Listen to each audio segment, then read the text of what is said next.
Tara, samahan niyo ako. Ang aga-aga pero nakasimangot.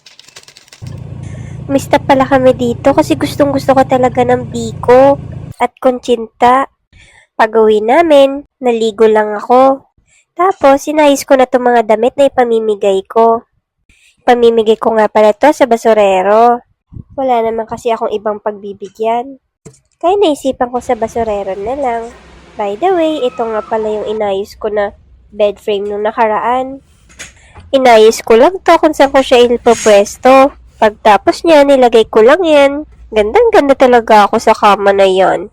Tapos, kinagabihan, si Kuya MC, ang pamangkin ko, pumunta dito sa bahay. Dinala niya ako ng hikaw.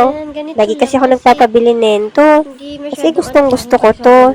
Tinatanong ko siya kung magkano para bayaran ko. Kaso ayaw niyang ipabayad.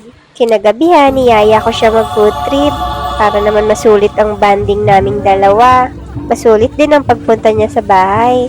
Kasi bihira na lang siya makagala. Kinabukasan, pumunta yung friend ko na si Kate.